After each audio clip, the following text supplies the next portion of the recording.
Malgré une loi qui interdit la vente d'alcool aux moins de 16 ans, l'alcoolisme chez les jeunes tourne au fléau social. Les ados boivent de plus en plus et commencent de plus en plus tôt. Dans les hôpitaux, l'arrivée de gosses de 11 ou 12 ans sévèrement intoxiqués à l'alcool n'est plus vraiment exceptionnelle. Ce reportage d'Eva Ceccaroli a été tourné en septembre 2006, mais hélas, les choses n'ont pas vraiment changé depuis.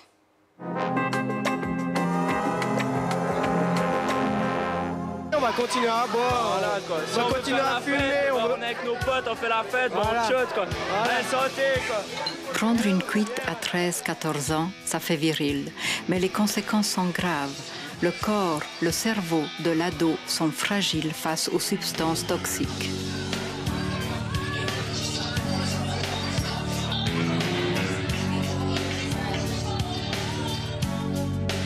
Chaque jour, 2 à 3 adolescents, garçons et filles, se retrouvent à l'hôpital dans un état d'intoxication alcoolique. L'âge, 10 à 23 ans. C'est l'Institut suisse de prévention de l'alcoolisme qui tire la sonnette d'alarme. Plus d'un jeune par jour qui entre à l'hôpital avec comme diagnostic la dépendance alcoolique, ça a été véritablement très frappant pour moi et extrêmement préoccupant. Donc plus d'un jeune en Suisse. Plus d'un jeune en Suisse dans les hôpitaux généraux. Ça veut dire qu'on ne sait pas ceux qui ont été chez un médecin traitant, qui sont allés directement dans une institution spécialisée, et puis ceux que personne n'a repérés et qui sont en train de dériver sans aide ni soutien. L'Arcadie à Yverdon, centre de traitement spécialisé en alcoolologie. Eric a 23 ans. Résident depuis 8 mois, aujourd'hui, il ne boit plus. Quand j'ai eu 13 ans, mes parents se séparaient. Je ne veux pas dire que c'est de la faute parce que mes parents se séparaient, hein, parce que je suis assez grand pour faire ce que je dois faire. Hein. Et puis, bon, ils sont séparés. Et puis, ma mère était pas bien. Mon père, il s'occupait plus de nous.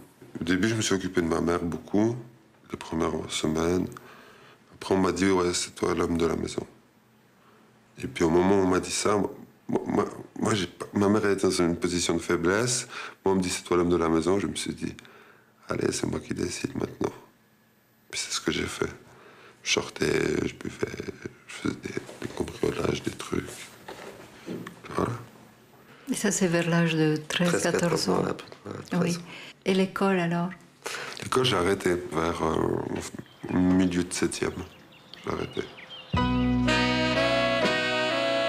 Eric a passé sa vie entre les foyers, les fugues, les retours à la maison et encore les fugues. Pendant les fugues, Eric se saoulait. Il compensait avant de se retrouver dans un foyer.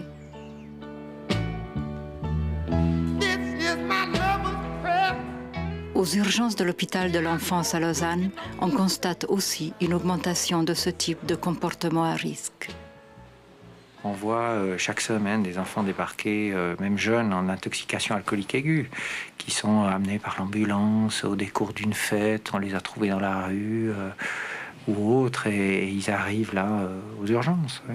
C'est quel âge à peu près? Mais c'est déjà dans les 12-13 ans qu'on a des fois des intoxications. Un enfant, qu'est-ce qu'il boit? Ouais.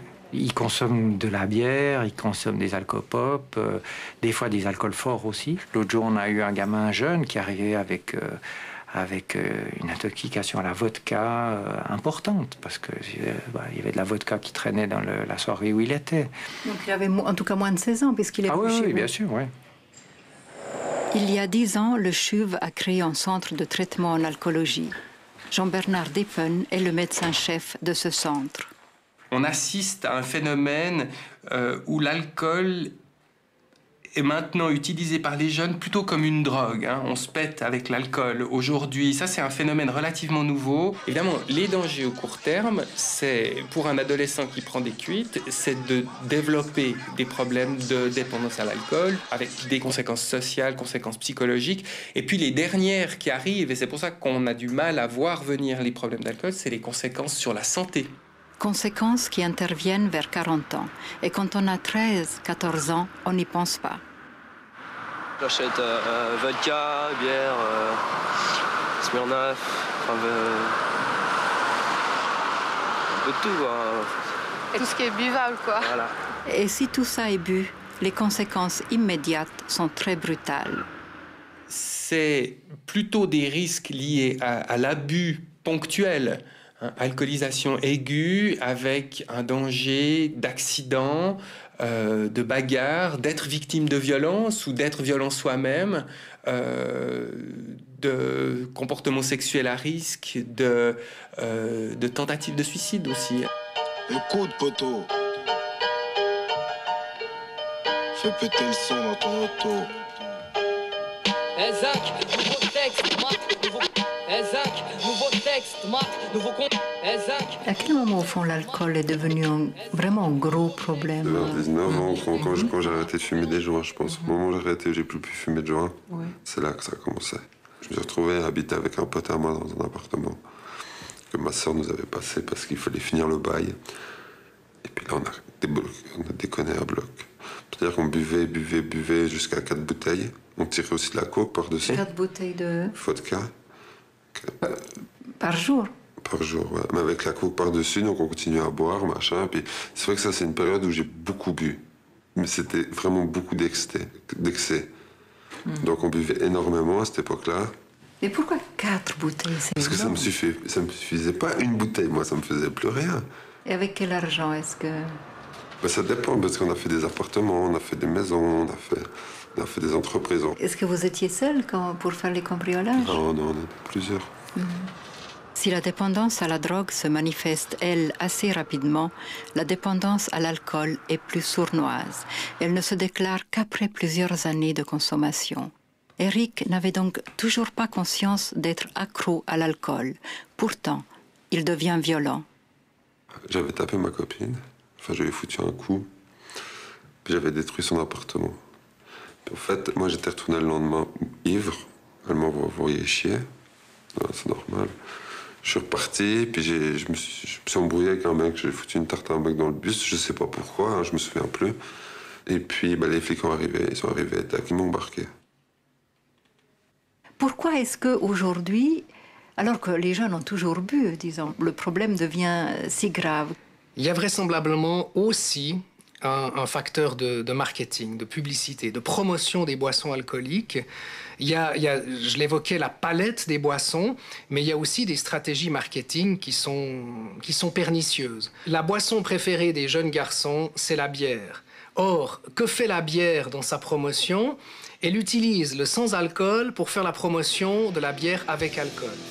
Entre la bataille contre les pubs pour les bières et les alcopop, l'ISPA va renforcer son combat pour que la loi qui interdit la vente d'alcool aux mineurs soit encore mieux appliquée. Une autre bataille de l'ISPA, augmenter les impôts sur les boissons alcooliques. Mais les parents ont aussi leur part de responsabilité. On a une énorme émancipation sur plein de choses de l'éducation. On entend de plus en plus un discours que les adolescents sont de petits adultes autonomes, responsables. Cette absence de repères fait qu'il y a des parents qui ne savent plus ce qui est juste, ce qui est faux. Pour renforcer les parents dans leur rôle éducatif, dans leur rôle parental, on aimerait leur donner un catalogue de petits trucs à appliquer au quotidien et leur rappeler que c'est normal qu'un adulte dise « Non, je ne suis pas d'accord que tu boives. Non, je ne suis pas d'accord que tu fumes. Non, le cannabis, ça me fait peur. Je ne veux pas que tu consommes. » Tout ce genre de petites phrases, si les adultes n'ont pas reçu une sorte de petit feuillet d'infos qui leur dit « Vous avez raison, vous pouvez le faire. » Moi, je suis convaincu que face à cette perte de repères, il y a beaucoup de parents qui n'oseront pas. Quand tu regardes ces années passées comme ça, qu'est-ce qui t'a le plus manqué au fond, d'après toi? Je sais pas, peut-être qu'à un moment donné j'avais besoin d'autorité, puis qu'on m'en a pas donné au sein de la famille. Puis j'ai eu de l'autorité par le biais des institutions, de foyers, de prisons pour mineurs ou quoi. Quand t'es pas forcément des bonnes écoles. Je pense que si je me serais ramassé une ou deux tartes, ça m'aurait pas fait de mal. J'attends qu'une chose, c'est de pouvoir sortir pour travailler. Qu'est-ce que tu as envie de faire? Je pense que par rapport à mes capacités, je pense que sur un chantier ou une cuisine. Je pense qu'il y a tout à construire. C'est maintenant que ça commence. La consommation d'alcool chez les jeunes reste un sujet tabou et même banalisé, parce que, comme on dit, il faut bien que jeunesse se passe. Mais si de plus en plus de jeunes se noient dans l'alcool, c'est qu'il y a quand même un problème quelque part. Sono umane situazioni, quei momenti fra di noi